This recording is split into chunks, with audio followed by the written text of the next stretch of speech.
Operation सिंदूर के तहत भारत ने पाकिस्तान की तरफ से दागे गए 300 से ज्यादा ड्रोन्स को पूरी तरह से निस्तनाबूद कर दिया।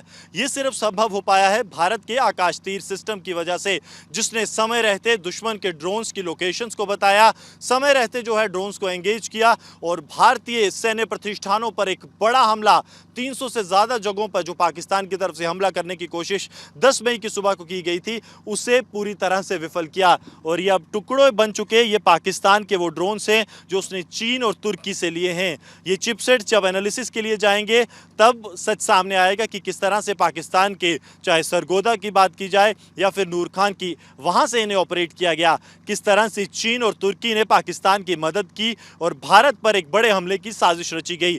लेकिन भारत का एयर डिफेंस सिस्टम ने पाकिस्तान की हर एक साजिश को पूरी तरह से निस्तनाबूद कर दिया। बात करने के लिए हमारे साथ भारतीय सेना के अफसर मौजूद हैं। सर, किस तरह की उस दिन तैयारी थी, क्योंकि 10 तारीख को ऐसा लगा कि 7 अक्टूबर जो इजराइल पर हमला हुआ था उसी तरह का भारत पर हमला हवा के जरिए हो गया। देखिए, पहले तो मैं आपको कहूँ कि हमारा जो एयर डिफेंस गनर्स है और इंडियन आर्मी जो है वो 2400 घंटे तैयार रहती है। We are always prepared. उस रात को काफ़ी सारे ऐसे अटेम्प्ट किए गए जो कि ड्रोन स्वॉर्म अटैक करने की, लेकिन हमारे जो एयर डिफेंस गनर्स थे, हमारा जो एयर डिफेंस सिस्टम पूरे इंडियन आर्मी का है और इंटीग्रेशन विद एयरफोर्स है, वो पूरी तरह से तैयार था और हमने इन सब हमलों को विफल किया। जितने भी ड्रोन्स हमारी तरफ आए इनको हमने गिराया है। इसी इक्विपमेंट से आपके सामने हमने आपको दिखाए भी हैं कुछ पार्ट्स, और जितने भी ड्रोन्स हमारी तरफ आए इनको हमने न्यूट्रलाइज़ किया, गिराया। आकाश तीर सिस्टम जिसकी आप बात कर रहे थे, ये एक रियल टाइम डेटा हमें देता है।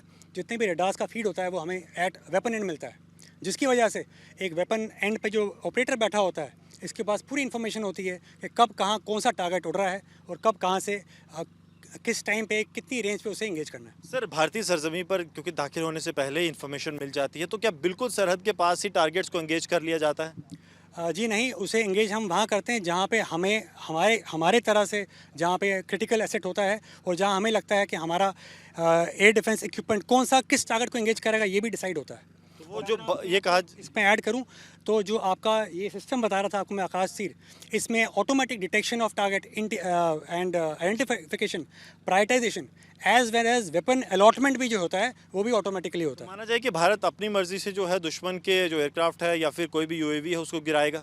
बिल्कुल बिल्कुल, क्यों नहीं। तो हम समझ सकते हैं कि अपनी मर्जी से गिराएगा। और बेहद ज़्यादा महत्वपूर्ण ये ऐसे समय में हो जाता है जब जो जंग है वो एक नया रूप ले रही है, जब हवा के ज़रिए जो है टारगेट करने की कोशिश की जा रही है एसेट्स को। उस बीच ये जो लगातार टुकड़े आपको दिख रहे हैं, ये पाकिस्तान के उन हौसलों के टुकड़े हैं जो भारत के खिलाफ ऑपरेशन की उसने सोची, लेकिन उसे पूरी तरह से निस्तनाबूद किया गया।